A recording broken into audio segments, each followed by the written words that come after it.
हमने कल एक एग्जाम्पल करा था जो था विदाउट जीएसटी, मतलब मान लो कभी जीएसटी ना हो, ठीक है ना। अब एक क्वेश्चन मुझे यहाँ पर दिया गया है, क्वेश्चन नंबर 4 बोलता है प्रिपेयर ट्रेडिंग अकाउंट 31 मार्च 2019 को।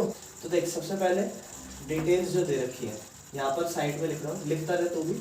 स्टॉक ऑन 1 अप्रैल, बाकी डिटेल्स तू देख ले, तू डायरेक्ट आंसर कर। स्टॉक ओपनिंग स्टॉक होता है, ठीक है, ये हमें दिया गया 10,000 रुपये। इसके आगे लिखता है सेल्स रिटर्न। सेल्स रिटर्न का दूसरा नाम क्या होता है बता? सेल्स रिटर्न का रिटर्न आउटवर्ड। हाँ सही बोल रहा है, रिटर्न आउटवर्ड। जो हम परचेज करते हैं उसका हम सेल वापस कर दें तो वो सेल रिटर्न होता है। सेल हमारी 2 लाख की है, ठीक है। उसके बाद हमें कहता है जो हमारे पास वेजेस है वो 11,000 रुपये के है। उसके बाद कहता है परचेज रिटर्न, मैं थोड़ा शॉर्ट में लिख रहा हूँ, परचेज रिटर्न। परचेज रिटर्न में लिखा हुआ है अच्छा, परचेज रिटर्न से पहले परचेज है, परचेज भी सेम 2 लाख की है, ठीक है। परचेज रिटर्न से पहले परचेज है, उसके बाद परचेज रिटर्न है और परचेज रिटर्न दे रखी है 11,000, ठीक है। इसके बाद सॉरी, परचेज रिटर्न 11 नहीं है, परचेज रिटर्न 2,500 है, ठीक है। इसके बाद कैरेज इनवर्ड, कैरेज इनवर्ड मैं डायरेक्ट लिख रहा हूँ। कैरेज इनवर्ड जो मुझे दे रखा है 1,500। यहाँ पर कैरेज आउटवर्ड भी दे रखा है, कैरेज आउटवर्ड मुझे दिया हुआ है 3,000। उसके बाद फ्रेट इनवर्ड भी दे रखा है, ठीक है ना। फ्रेट इनवर्ड मुझे दिया है 2,500 और मुझे बोलता है इसके अलावा अलग से, ध्यान से सुनियो, कभी भी जब क्वेश्चन में ट्रेडिंग अकाउंट पीरियड कुछ भी बनाना हो तो लास्ट में एडजस्टमेंट में देगा, यहाँ नहीं देगा, ये ट्रायल बैलेंस में कभी नहीं देगा, अलग से बोलेगा क्लोजिंग स्टॉक के बारे में। तो बोलता है जो स्टॉक हमने 31 मार्च को कैलकुलेट करा वो 20,000 रुपये निकला, यानी कि क्लोजिंग स्टॉक 20,000 रुपये का। आपको बोलता है ट्रेडिंग अकाउंट बनाओ, तू भी स्टार्ट कर, मैं भी स्टार्ट करता हूँ, ठीक है। मैं थोड़ा बोलता हुआ चलूंगा, तुझसे पूछता हुआ चलूंगा। अच्छा भैया, जो कैरेज इनवर्ड है हाँ। वो मेरे ख्याल से वो डेबिट साइड आएगा ना, वो जो सारे नुकसान डायरेक्ट एक्सपेंस होते हैं। ट्रेडिंग अकाउंट है, हाँ। ट्रेडिंग अकाउंट में डेबिट में सारे एक्सपेंस है, नुकसान नहीं बोलता, एक्सपेंस बोलूंगा, माल बनाने का खर्चा और इधर माल बनाने का फायदा, मतलब जो पैसा आता है। कैरेज आउटवर्ड क्या होता है भैया? कैरेज आउटवर्ड अभी समझाता हूँ, देख पहले carriage inward, carriage outward, freight inward समझाता हूँ। कोई भी कैरेज, कार्टेज, फ्रेट इनवर्ड हो और अगर आउटवर्ड हो, अगर इनवर्ड है तो क्या होगा उस सिचुएशन में, मान ले इनवर्ड है तो तू जब परचेज करता है, कच्चा माल खरीद रहा है, रॉ मटेरियल खरीद रहा है, परचेज करने के लिए, माल को बढ़िया बनाने के लिए, है ना, स्टॉक तैयार करने के लिए, जब तू कच्चा माल खरीदेगा तो वो उसका लाने का कुछ किराया होगा, ठेले पे आएगा, रेडी पर आएगा, जो भी ट्रक पे आएगा, किसी में भी आएगा, तो वो हमारा आ रहा है, माल बनाने के लिए आ रहा है, कैरेज इनवर्ड आ रहा है, डायरेक्ट एक्सपेंस है, माल प्रोडक्ट बनाने से रिलेटेड है।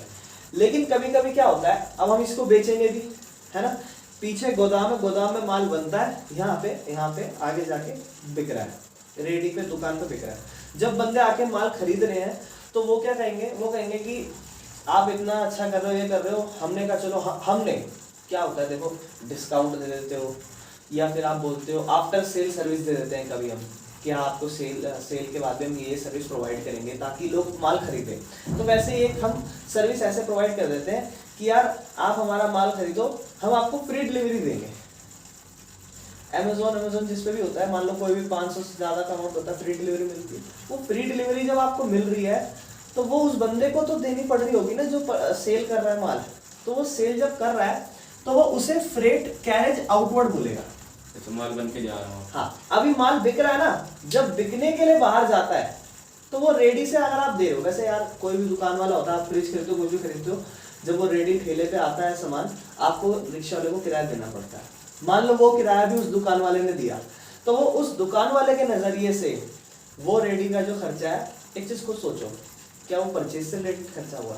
नहीं, तो परचेज से रिलेटेड खर्चा हुआ ही नहीं। जब परचेज से रिलेटेड खर्चा नहीं है तो इनडायरेक्ट एक्सपेंस है, एक्सपेंस तो है उसे ही देना पड़ रहा है, इनडायरेक्ट एक्सपेंस है, और वो इनडायरेक्ट एक्सपेंस है इसीलिए उसे हम ट्रेडिंग में नहीं डालेंगे। हाँ? वो जो बंदा होगा, मतलब वो बन के जा रहा है वहाँ से, वो बन के भेज रहा है कि वो वहाँ से खरीद रहा कुछ नहीं। देखो मैं दुकान वाला हूँ, तू आया मेरे पास, तुझे गुड्स खरीदना, मैं तुझे बेच रहा हूँ, जब मैंने गुड्स तुझे बेचा है तो मैं क्या करूंगा, मैंने बोला कि चलो आपको रेडी का खर्चा मैं फ्री में, आपका घर का सामान फ्री में पहुंचा दूंगा, कोई दिक्कत नहीं है। ठीक। अब मैं हूँ दुकान वाला, मैं ये खर्चा कर रहा हूँ, ये मेरा परचेज से रिलेटेड खर्चा नहीं है, ये मेरा सेल से रिलेटेड खर्चा है, इनडायरेक्ट एक्सपेंस है। मैं आपको डिस्काउंट दूंगा, ये भी इनडायरेक्ट है।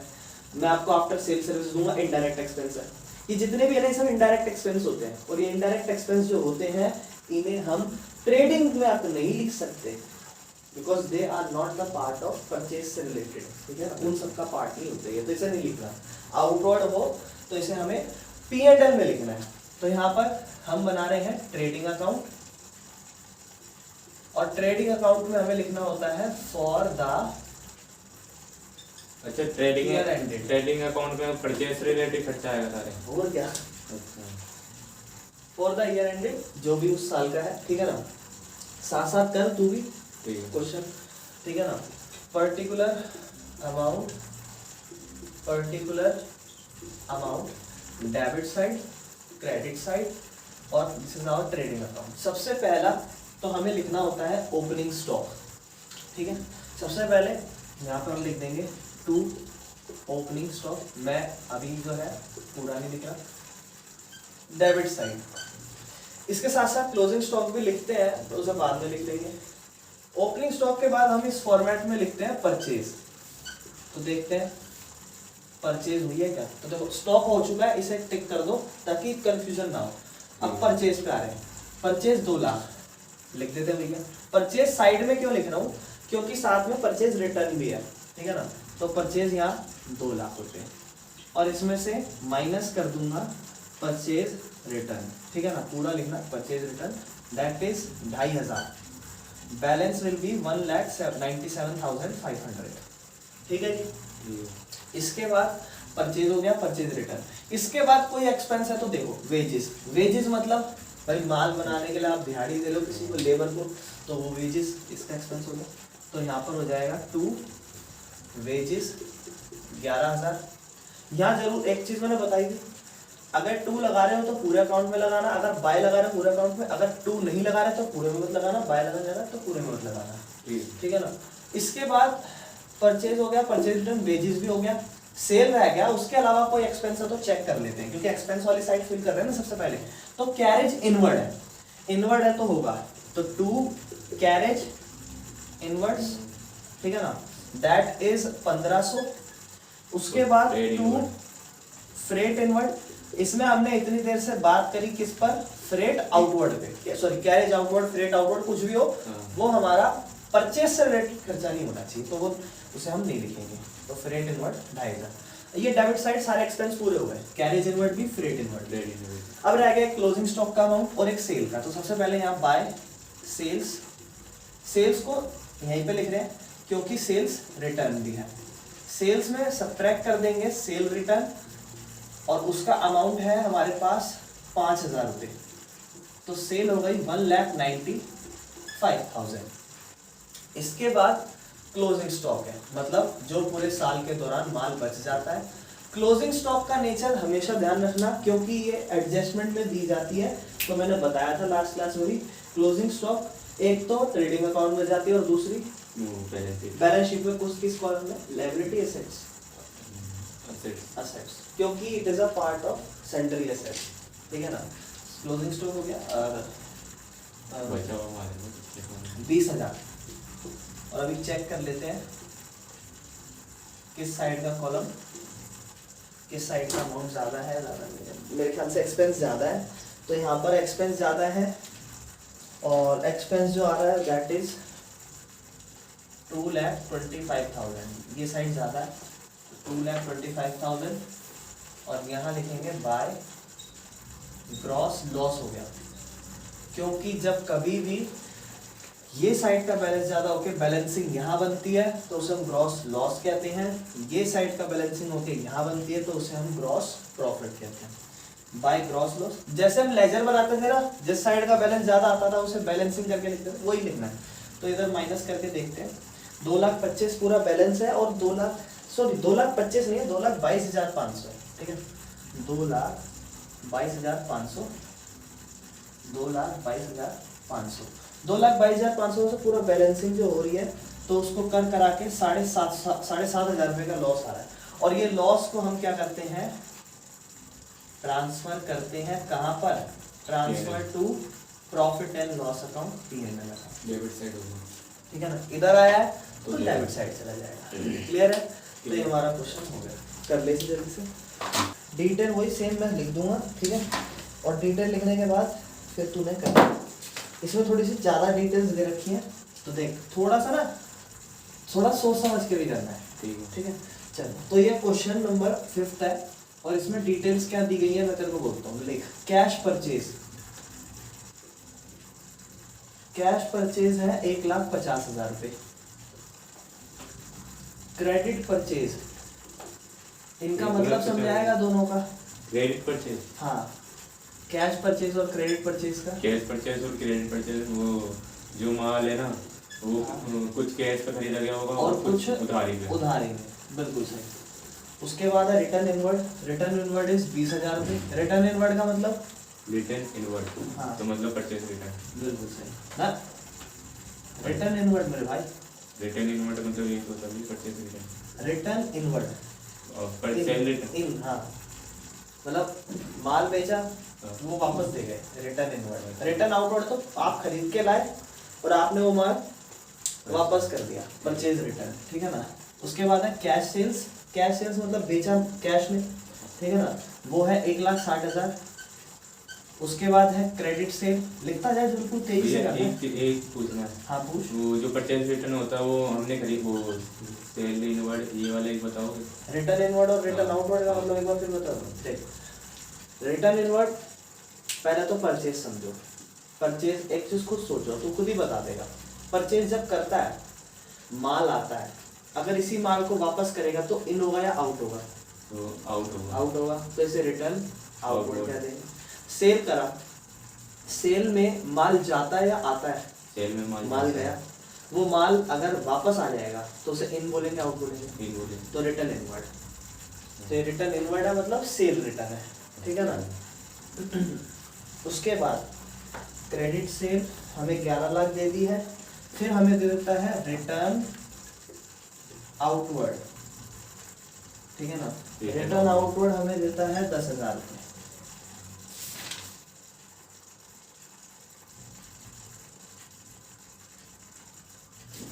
सही। इसके बाद फ्रेट इनवर्ड दे दिया, फिर से शॉर्ट में लिखता जा रहा हूं मैं। फ्रेट इनवर्ड हमें दे दिया है। फ्रेट इनवर्ड हमें दिया है 3,000 रुपये का। उसके बाद कैरेज इनवर्ड है। कैरेज इनवर्ड हमें दिया है 3,000 रुपये का। ये कैश बैलेंस है। फ्रेट इनवर्ड, नहीं, वो सेल रिटर्न इनवर्ड के नीचे कौन सा? वो रिटर्न इनवर्ड के नीचे जो कैश ये क्या है? रिटर्न इनवर्ड के नीचे कैश सेल्स।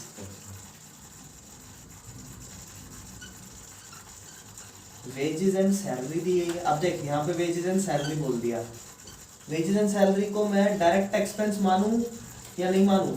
डायरेक्ट एक्सपेंस है, क्योंकि वेजेस पहले आ रहा है। हाँ, अगर सैलरी पहले होता तो फिर वो इनडायरेक्ट एक्सपेंस था, वो P&L का पार्ट होगा, ठीक है ना।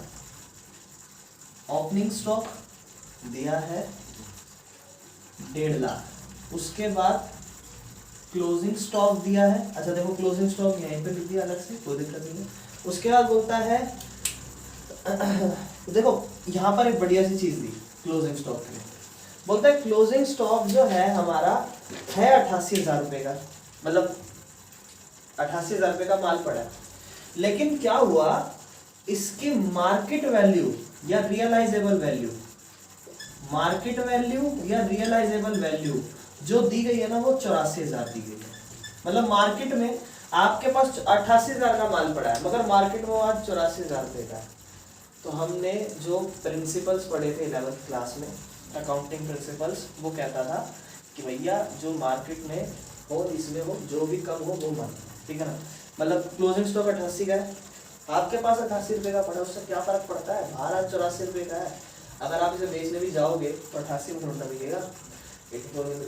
तो मार्केट वैल्यू जो होती है और आपके पास जो प्राइस है, उसमें क्लोजिंग स्टॉक में जो कम होता है वो हम मानते हैं, तो इतनी है, इसे ही मानते हैं, ठीक है ना। क्लियर है? तो ये आपका, ठीक है, इस तरीके से। अब बोलता है ट्रेडिंग अकाउंट बनाओ, ठीक है, तो तू भी बना, मैं भी बनाता हूँ।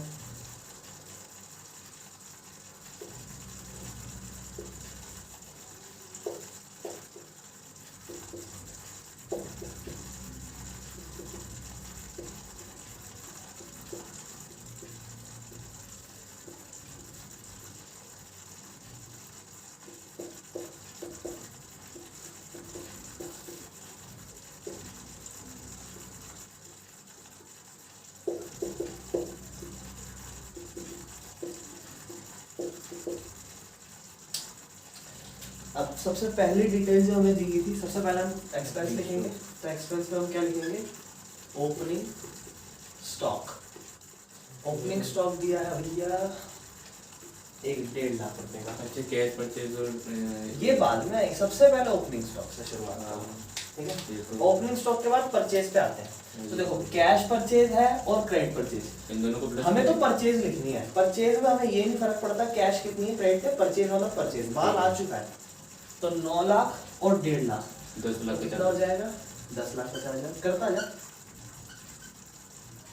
परचेज 10,50,000, इसमें से रिटर्न इनवर्ड कुछ ऐसा पैसा, रिटर्न इनवर्ड नहीं, नहीं, सॉरी परचेज का तो रिटर्न आउट हो जाएगा। तो रिटर्न आउटवर्ड यहाँ है 10,000 रुपये का, इस पर टिक मार दो और इसे माइनस कर दो, माइनस रिटर्न आउटवर्ड, ठीक है ना।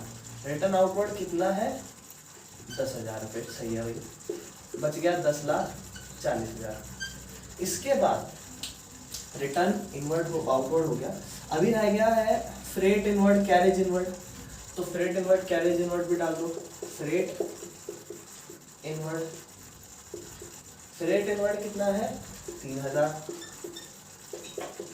कैरेज इनवर्ड कितना है, 3,000। उसके बाद ये दो भी हो गए भैया। इसके बाद रह गया wages and salary. Wages and salary इसके अंदर आएगा, यानी कि दिहाड़ी की बात है। वेजेस एंड सैलरीज, ठीक है ना, दैट इज 4,000 रुपये कर दिया भाई। इसके अलावा कोई एक्सपेंस रह गया हो, एक्सपेंस तो नहीं बचा, सेल्स है, तो यहाँ पहले लिखेंगे by sales. Sales, credit sales और नेट सेल हो गई 12,60,000, और 12,60,000 में से रिटर्न इनवर्ड माइनस होगा।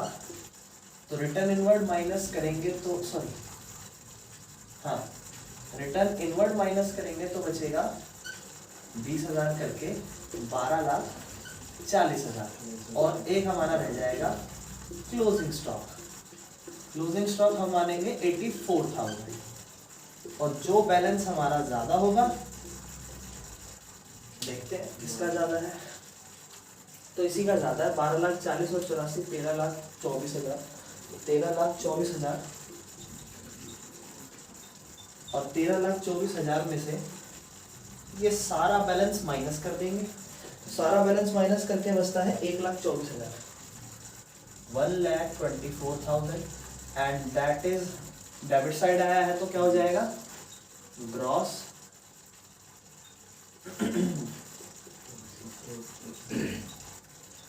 ग्रॉस क्लोजिंग स्टॉक 84 ही लिखेंगे ना, जो हाँ, मार्केट 84, वैल्यू जो मार्केट वैल्यू वो ग्रॉस प्रॉफिट बचा है, that will be transfer to P&L। अब देख इधर प्रॉफिट आया है तो वो डेबिट में आया, तो किधर शिफ्ट हो जाएगा, P&L के डेबिट में आया तो क्रेडिट साइड शिफ्ट हो जाएगा। कभी कभी क्या होता है किसी किसी क्वेश्चन में जब ओपनिंग स्टॉक देता है ना, क्योंकि यार देखो भाई, मेरा एक बिजनेस है, इस बिजनेस में मान लो आज क्या हुआ कि मतलब मेरा ना कपड़े बनाने का बिजनेस है, मतलब पैंट कोट बनाने का बिजनेस है, ब्लेजर, फ्लैट, पैंट कोट, ये सब मैं बनाता हूँ। अब इसके लिए मैं क्या करता हूँ, सबसे पहले ना मैं कच्चा माल लाता हूँ उठा के, मतलब कपड़ा उठाता हूँ, फिर मैं अपने दर्जियों को देता हूँ, लेबर, उन्हें बोलता हूँ पैंट कोट बढ़िया से मस्त बनाओ। जब मैं कच्चा माल उठा के लाता हूँ ना, उसे कहते हैं रॉ मटेरियल, ठीक है। और जब मैं कच्चा माल उठा लेता हूँ, उसे अगर मैं कच्चे माल से माल बना देता हूँ, मतलब पैंट कोट पूरा एक फिनिश प्रोडक्ट बना देता हूँ, तो उसे कहते हैं फिनिश प्रोडक्ट। अब इन दोनों को हम स्टॉक कहेंगे कि नहीं कहेंगे? स्टॉक तो दोनों, ये भी माल है, ये भी माल है, ये कच्चा माल है, ये फिनिश प्रोडक्ट है कि नहीं? तो कभी कभी क्वेश्चन में क्या होता है ना, ओपनिंग स्टॉक ऐसे दे देता है, जैसे कि अगले क्वेश्चन में दिया है, क्या बोला है कि रॉ मटेरियल हमें दे रखा है इतना और फिनिश गुड इतना। तो जब आप ट्रेडिंग अकाउंट बनाओगे ना, तो ट्रेडिंग अकाउंट में जब आप लिखोगे टू ओपनिंग स्टॉक, तो ओपनिंग स्टॉक जब आप लिखोगे, टू ओपनिंग स्टॉक जब आप लिखोगे, तो उसे डायरेक्ट मत लिखना, क्योंकि उसको दो पार्ट में डिवाइड करा है, रॉ मटेरियल फिनिश गुड में। तो यहाँ पर ओपनिंग स्टॉक में यहाँ लिखना रॉ मटेरियल और फिनिश गुड्स। रॉ मटेरियल कितना है, मान लो 80,000, फिनिश गुड्स कितने का, मान लो 10,000 का बचा, टोटल कितना हो गया स्टॉक, 90,000। तो कभी कभी किसी क्वेश्चन में ओपनिंग स्टॉक भी दो पार्ट में डिवाइड होते हैं, रॉ मटेरियल मतलब कच्चा माल, फिनिश गुड्स मतलब बना हुआ तैयार।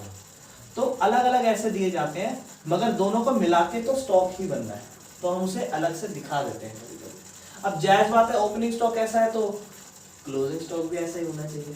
तो जब क्लोजिंग स्टॉक होगा तो उसका भी आपको क्वेश्चन दिया हुआ होगा, उसमें डिटेल दी हुई होगी कि क्लोजिंग स्टॉक कितना। तो जब क्लोजिंग करोगे तो क्लोजिंग में भी सेम यही अमाउंट डाल दोगे।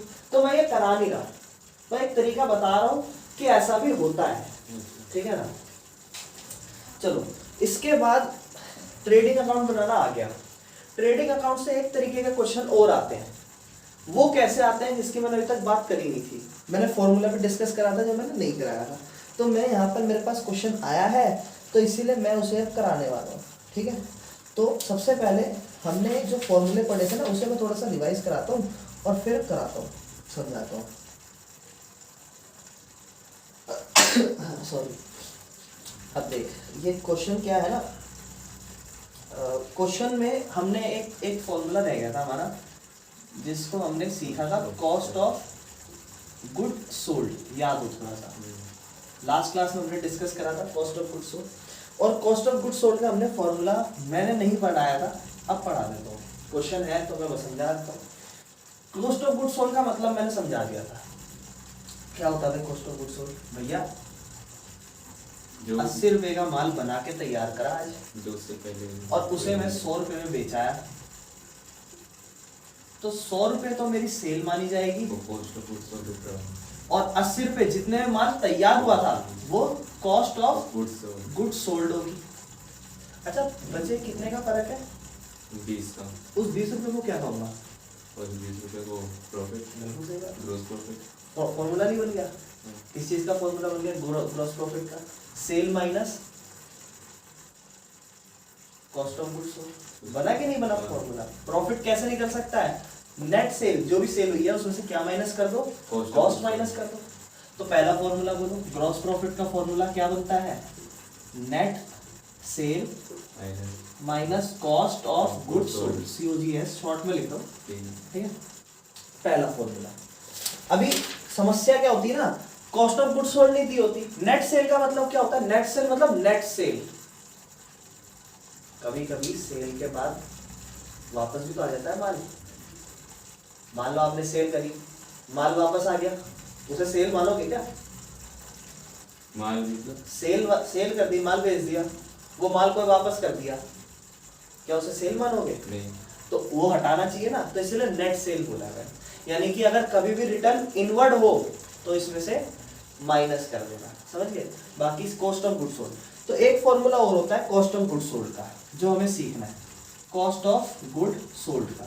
ग्रॉस प्रॉफिट का फॉर्मूला समझ में आ गया, कोई दिक्कत तो नहीं इस फॉर्मूले में।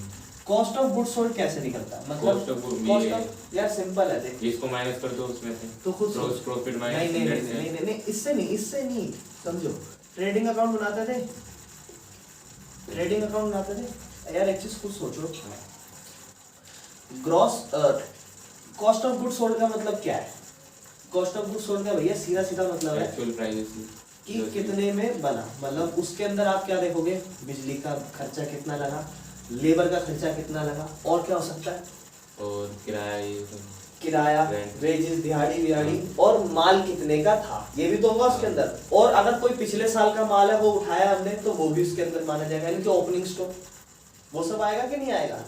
तो कॉस्ट ऑफ गुड सोल्ड में देखो क्या क्या आ रहा है, बिल्कुल सिंपल सा लॉजिकल चीज है जो होनी चाहिए। सबसे पहला बोलता है ओपनिंग स्टॉक, ठीक है भाई।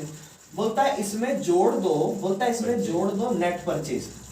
नेट परचेज क्यों बोली, मतलब उसमें से वो भी माइनस हुआ। हाँ कोई परचेज रिटर्न तो वो माइनस। बोलता है इसमें जोड़ दो डायरेक्ट एक्सपेंस।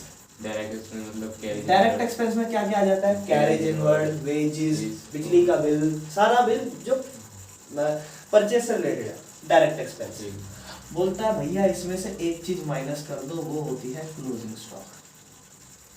ये जुड़ता है, ये माइनस होता है। अगर इसमें कंफ्यूजन है तो ये समझा देता हूँ। ये तो प्लस होगा, ये तो प्लस, क्लियर है। ये क्या हो रहे हैं दोनों, ये जो पिछले वो ना पिछले जो इस साल बच गया, हाँ, उसे थोड़ा ना बोलोगे कॉस्ट, नहीं वो तो उसे हटा दो, तो उसे माइनस करो। हाँ। और जो पिछले साल का था उसे भी इंक्लूड करो। हाँ। तो पिछले साल का इंक्लूड करो और इस साल का माइनस माइनस, कोई दिक्कत तो नहीं। नहीं। तो ये हमारे दो फॉर्मूले, और इनके बेसिस पे बतेरे क्वेश्चन आते हैं, आराम से सोल्व हो जाएंगे, समझ में आएंगे।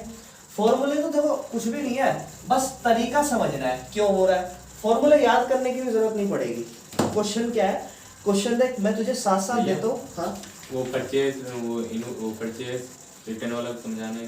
परचेज रिटर्न मतलब वो मतलब नहीं, वो जो आउट रिटर्न इन आउटवर्ड, रिटर्न आउटवर्ड हाँ। कहेंगे या रिटर्न इनवर्ड कहेंगे, डाउट है अभी भी। नहीं डाउट नहीं है, वो तो समझ गया मैं। हाँ। लेकिन वो वाला एक बार फिर से समझा दो कैसे, मतलब माल वापसी गया तो आउट हो गया, मतलब इसमें क्लियर नहीं हो पा रहा है। परचेज रिटर्न, हाँ। परचेज, बस तो इतना ध्यान दे, जब परचेज करते हैं तो माल आता है या जाता है, अब हमारे पास आता है। तुम्हारे पास आया, हाँ। अब उसे तुमने रिटर्न कर दिया।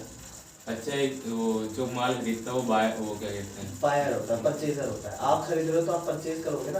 कोई दुकानदार भी खरीद सकता है, मतलब कोई भी। अगर कोई दुकानदार आपसे माल खरीद रहा है तो आपके लिए क्या है, सेल या परचेज? वो हमारे लिए वो सेल। अच्छा, हमारे से खरीद रहा है। हाँ, आपसे खरीद अच्छा, रहा मैं है। बेच रहा हूँ। हाँ, तो आपके लिए तो सेल है ना। सेल बस है। इतना ध्यान रखो, मैं खरीदूंगा परचेज, मैं बेचूंगा सेल, सिंपल। अगर परचेज लिखेगा तो खरीदा है, सेल लिखेगा तो बेचा है। यूं मत सोचो कि कौन खरीद रहा है, किससे खरीद रहा है ना, सिर्फ परचेज वाला खरीदा है। अब हमें इतना थोड़ा ध्यान देना है कि रामू से खरीदा है, शामू से खरीदा है ना। चलो, ठीक है। इसके बाद देख क्वेश्चन क्या लिखा हुआ है। मैं क्वेश्चन की डिटेल दे रहा हूँ तेरे को, और क्वेश्चन में क्या था, कॉस्ट निकालो। देख लिख क्वेश्चन, क्वेश्चन में क्या क्या दिया है, साथ साथ तू भी कर, मैं भी करता हूँ। बोलता है इनडायरेक्ट एक्सपेंस दिया है, जल्दी लिख ले। इनडायरेक्ट एक्सपेंस दिया है 15,200, इनडायरेक्ट एक्सपेंस है 15,200। उसके बाद डायरेक्ट एक्सपेंस है, डायरेक्ट एक्सपेंस है 18,600। उसके बाद सेल है भाई। अच्छा, सेल लिखी है, नेट सेल नहीं लिखी, तो फिर भी थोड़ा डाउट हो सकता है। हाँ। कोई नहीं, सेल है, कोई दिक्कत नहीं, पहले पढ़ लेते क्या है। बोलता है सेल है 1,20,000। उसके बाद बोलता है नेट परचेज है, इसमें वो माइनस हो गया, ये तो ऑलरेडी माइनस हुआ हुआ आया हुआ है, नेट परचेज कितना है? दैट इज 72,000 रुपये। इसके बाद बोलता है रिटर्न इनवर्ड है, रिटर्न इनवर्ड कितना हो गया, 12,000 रुपये। 12,000। हाँ, उसके बाद रिटर्न आउटवर्ड है, रिटर्न आउटवर्ड, हाँ, दैट इज 8,000 रुपये। तो ऑलरेडी माइनस हो गया था। उसके बाद क्लोजिंग इन्वेंट्री है, कितना रिटर्न आउटवर्ड? Return outward 8,000। बिल्कुल सही सवाल तेरे मन में होगा, देख इधर ध्यान से सुन, बिल्कुल सही सवाल मन में होगा कि भैया नेट परचेज तो दे रखी है, फिर बगल से रिटर्न आउटवर्ड क्यों लिखा है, तो क्या हम दोबारा माइनस करें? नहीं, ये 72,000 रुपये करी कराई मेहनत है, इसे अगर आप दोबारा कर दोगे तो डबल हो जाएगी। नेट परचेज जब बोल ही दिया तो इसे इग्नोर करो, ये आपको कंफ्यूज करने के लिए दे रहा है, समझ रहे हो, तो इसे इग्नोर कर दो, कोई दिक्कत नहीं, ठीक है। उसके बाद क्लोजिंग स्टॉक हमें देता है 28,000। Stock, closing inventory, closing inventory बोले या क्लोजिंग स्टॉक बोले, बात तो स्टॉक एक ही है, ठीक है। और उसके बाद ओपनिंग, हाँ, 28। उसके बाद ओपनिंग स्टॉक जो है वो है 16,000। आपको बोलता है कॉस्ट ऑफ गुड सोल्ड निकालो, कॉस्ट ऑफ गुड सोल्ड। हाँ, कॉस्ट ऑफ गुड सोल्ड निकालो।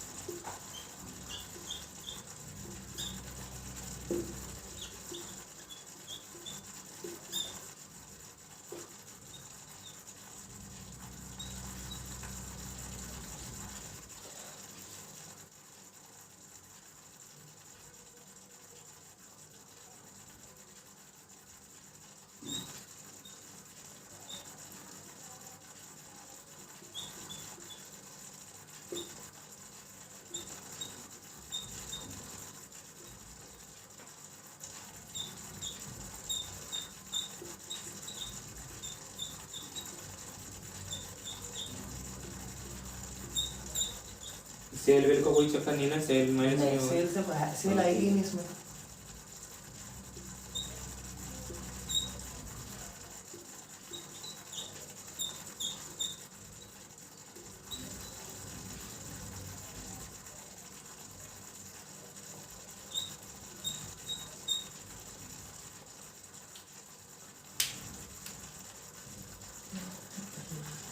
एक 1,06,600 1,06,600 नहीं, क्लोजिंग स्टॉक माइनस करा, माइनस करने पर ये पे था।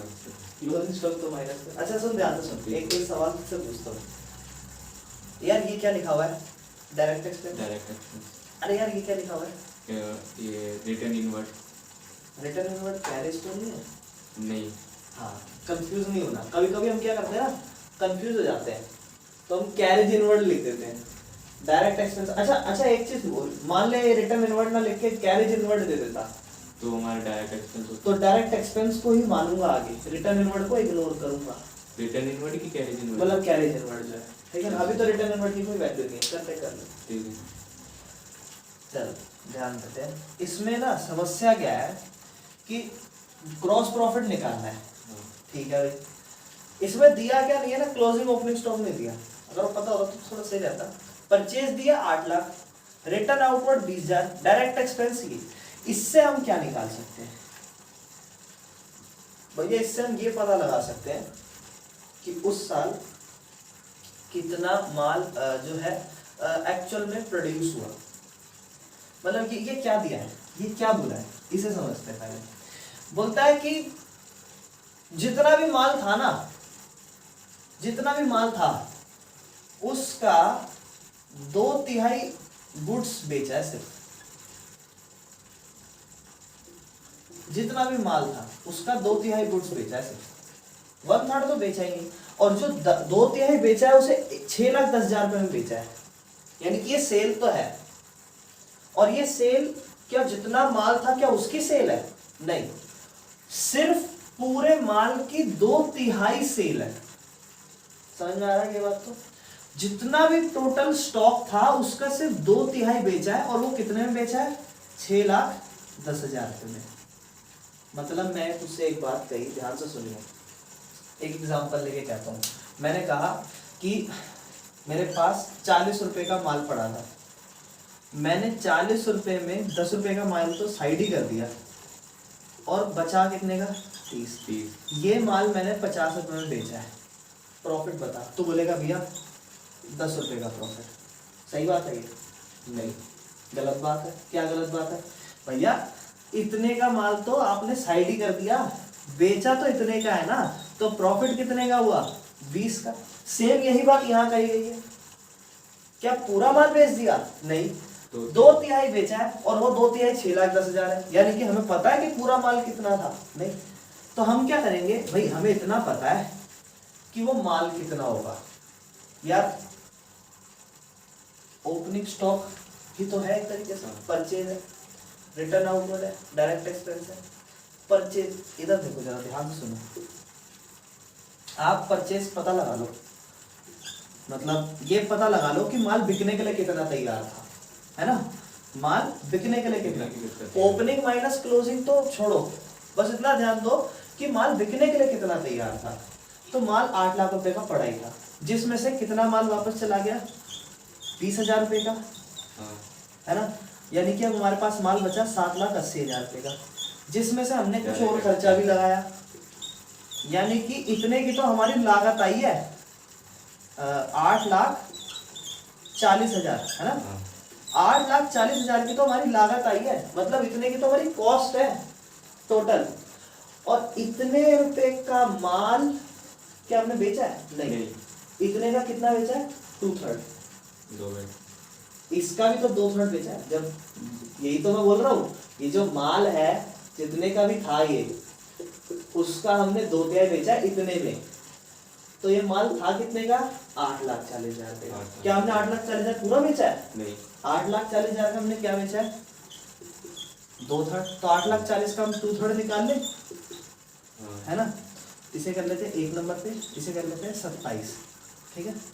तो हो जाएगा 27,000, 2 × 27,000 हो जाएगा 40,000, यानी कि जो एक्चुअल कॉस्ट है ना वो 5,40,000 है। क्या ये बात समझ में आ रही है? कॉस्ट 5,40,000 थी। हाँ क्यों कॉस्ट 5,40,000 थी? भैया सेल जो करी वो जितने का भी माल था उसके 2/3 को सेल करिए और इतने रुपए में करिए, तो वो था कितने का? वो जितने का भी होगा उसका 2/3 की कॉस्ट बताओ कितनी है। तो हमने जितने का भी था पहले वो पता लगाया और फिर उसका 2/3 निकाला, 5,40,000 आया। अब पता चलेगा कि 5,40,000 2/3 है और 5,40,000 को 2/3 के हिसाब से कितने में बेचा है?